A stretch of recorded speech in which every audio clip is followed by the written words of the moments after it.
name is Michael Olmstead. I work at Plug and Play as our Chief Revenue Officer, and I've been here for about 11 years.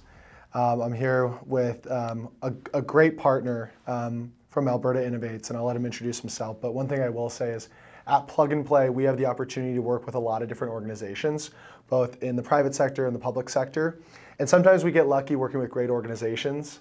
Sometimes we get lucky working with great individuals at those organizations. And sometimes we get really lucky, like in this case, to work with both. And so I just wanted to start off with some praise for our partner at Alberta Innovates, and just say we're so lucky to have found each other. Well, the feeling is mutual. My name is Doug Holt. I'm the Associate Vice President of Investments for Alberta Innovates.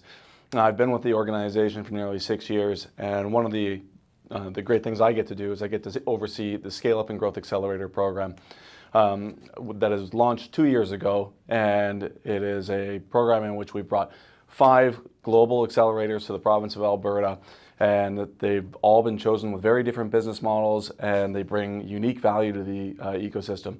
And it's my pleasure to be here today to talk with Mike about the value that Plug and Play brings, and the opportunity for partnership that we've explored together, and how it's really benefiting Albertans in general. Yeah, and I think what's really unique about this partnership, at least as it pertains to Plug and Play's model, is the fact that it's very much supported by various government entities, right? Typically and historically, our model has been focused on engaging the private sector, which is a piece of this model as well. But just the early belief and the early backing came from the public sector. And I think that's unique because we look at kind of the activities and the outcomes through a little bit of a different lens. And we were talking about this earlier, what's important for corporates versus what's important for governments. But what we do know is, through the model that Plug and Play has been able to build, this open innovation approach, this stage agnostic approach, we've been able to not only attract startups from outside Alberta, but also help foster the local ecosystem to contribute to factors that are really important for the stakeholders that are participating. Things like job creation, things like fundraising. And so we're really excited as a company to see our model not only work in a new geography, but also in different industries. And what was unique about this opportunity is we didn't start in just one vertical, right? We started in 3 different spaces, one of which was industry agnostic AI, one was health, and one was sustainability, and really benefit from this concentration of activity across the 3 verticals, taking advantage of synergies in curriculum and partners and resources to really, I think, produce maximum outcomes. And so really excited about where we're at and truly about where we're going. I think that's what we're most excited about, is the future and seeing how we can iterate and improve upon the model. Absolutely. Well, I mean, let's maybe back it up a little bit. Mike, initially, what attracted Plug and Play to the Alberta ecosystem, and what opportunities did you see to get involved there? Why did you choose Alberta? Yeah, so when we look at going into any new market, I think there's a few things that we'll look at. One of which is there a concentration of large enterprise companies? Is there a concentration of really successful and reputable institutions on the academic side? And is there venture capital, or is there a burgeoning existing startup ecosystem? I think we thought Alberta had a little bit of all of those things. Foundationally, we thought that the innovation ecosystem was on the right track. There's obviously really strong universities, with University of Alberta as an example. There is a strong corporate ecosystem and potential users of technology, and you can see their appetite is growing outside of the more traditional industries. Yeah. And also we saw this sentiment not only across the private sector, but the public sector in wanting to create an ecosystem that encourages entrepreneurship. And I think when you have that support across all levels, kind of the value chain of innovation, if you will, it's a recipe for success. So right out the gate, we saw this as an opportunity to plant our flag in a new geography that we thought was going to produce outlier results as it relates to investments and acceleration. Separately, the process in which we were able to enter the ecosystem was also very organized and clear. The fact that there was an RFP approach that we were able to apply to allowed us to really understand the needs of the ecosystem and let us appropriately apply to how our services and how our activities can respond to those gaps in the market, if you will. So I think it was twofold. It was the process in which we were able to get into the ecosystem, and then just the factors and characteristics of the ecosystem itself. This has truly been a partnership since day one. Even before we entered into a partnership and signed a contract, it felt like a partnership in terms of the way we were guided through the RFP process, in terms of the speed in which we were responded to when we had questions. All of those, sometimes seemingly small things really build trust when you're entering into a new relationship and makes the execution phase a lot easier when that trust is already in place. And I think just one thing that I'll finish up with is, while Plug and Play is just one piece of an overall vision for Alberta Innovates and in the region, what we have been consistently impressed by is Alberta Innovates' ability to Tetris and maneuver and pull everything together into kind of this cohesive, vehicle. And it's really seemingly end to end, right, from the early to the scale up. And that's something that's really impressed us. And so it also makes us, although only one piece, feel like we're a part of something greater than ourselves. Oh, that's awesome. They say, self-praise is no praise at all. So it's really nice to hear that from somebody else. We think the collaboration between the municipalities, the province, as well as the feds to come together and create the ScaleupGAP program was really very, very unique. And it's wonderful to hear that the critique from our partners is as positive. Mike, you get to see ecosystems all over the world. And Alberta is growing, and it's coming along, and it's coming into its own. Does it remind you of any other ecosystems? And if so, what are some of the experiences do you think Alberta can learn from those places, or more generally, just they can learn in their pattern of growth? Yeah, no, I think it's a good question. I think there are always similarities when we go into new markets with previous markets that we've entered. Out of the gate, something that I noticed was there's this concentration of industry around oil and gas, right? And that's something that I think has traditionally been a very strong sector and continues to be. Very similar to Stuttgart, Germany, which was a focus on mobility and auto manufacturing, right? And so we saw these strong industries, but we also saw this willingness and wantingness to, I would say, broaden their industries of strength and grow into new sectors, really. And the approach, I think, was similar in terms of how they thought they'd get there, and that was through innovation. It's tough to just build, strong industries by bringing in, huge companies out the gate, and they're trying to do this with things like the CHIP Act and others.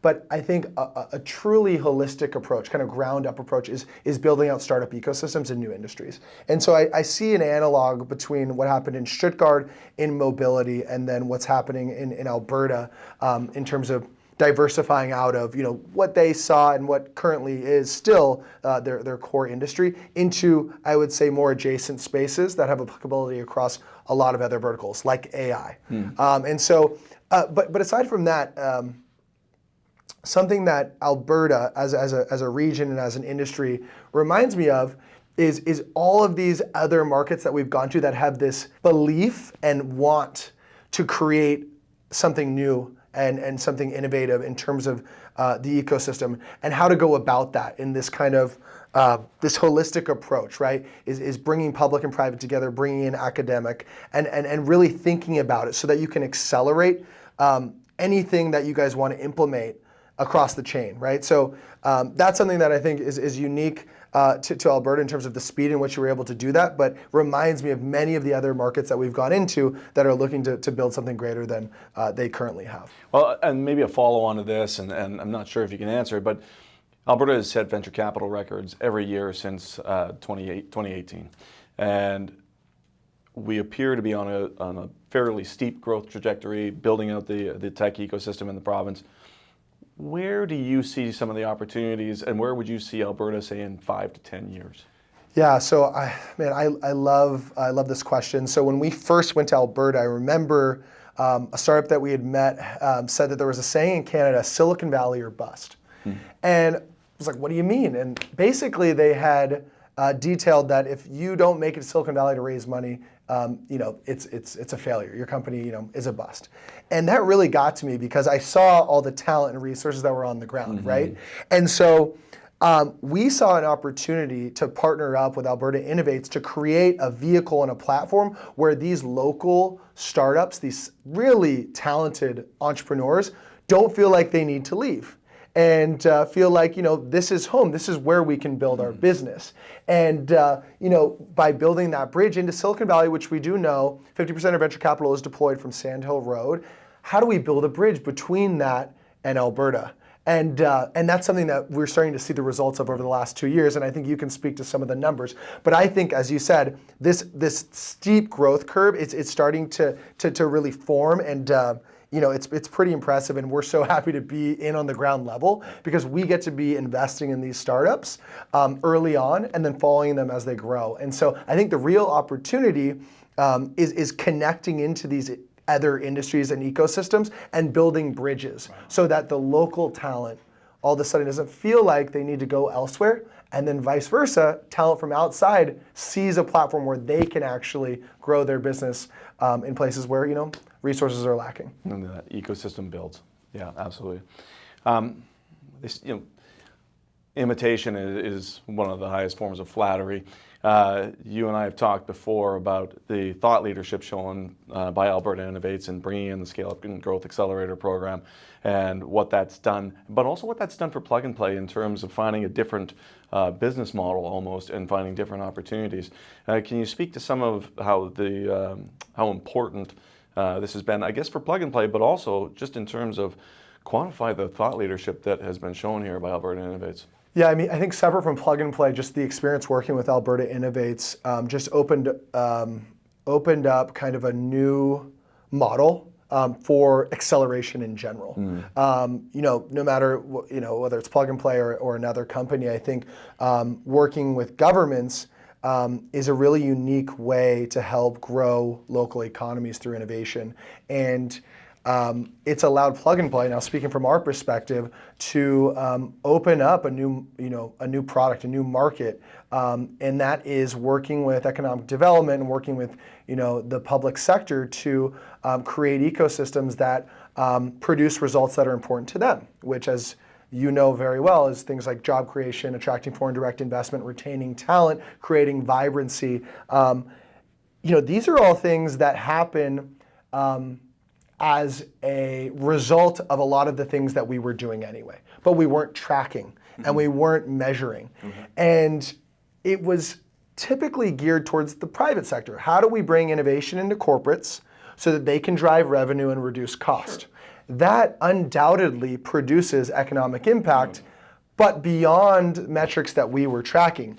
And so with working with Alberta Innovates, we start looking at these metrics and these targets and then incorporating that into our existing activities for other programs. And all of a sudden, we found a lane that we hadn't looked at before where we can now grow Plug and Play, grow our ecosystem with a new end consumer, which typically had been corporates. Now it can be the public sector. And so just in the last, I'd say 12 months, we've had 6 or 7 new offices pop up with the approach of going to government versus corporate. And again, they all feed off of each other, but it has been amazing to what it's done to our business, and something as this CRO I couldn't thank you enough for in terms of opening up our mind to that and also helping build that muscle, because now we know how to talk about it, and now people are coming to us to learn how to do it. And it's just been a beautiful partnership in terms of how it's evolved both between us, but also with other clients that we have. And so super just thankful to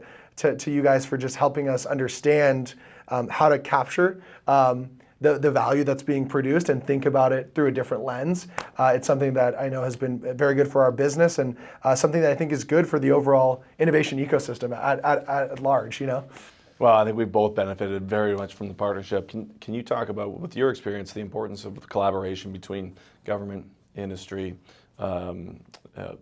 post-secondary institutions, and how they all work together and need to work together in order to build a successful, vibrant, and sustainable ecosystem. Yeah, absolutely. And this is something that I kind of alluded to earlier in our discussion. What working with the public sector has opened our mind up to is the fact that the recipients of much of the activity that we do with corporates is the public sector. And vice versa, if you can create a vibrant ecosystem that appeals to the public sector, undoubtedly the private sector is involved. And so we think that if you can bring together that value chain and innovation, and the way that we look at it is you've got startups, you've got investors, you've got customers, you've got governments, and then in there you've got universities as well. The university is producing the talent.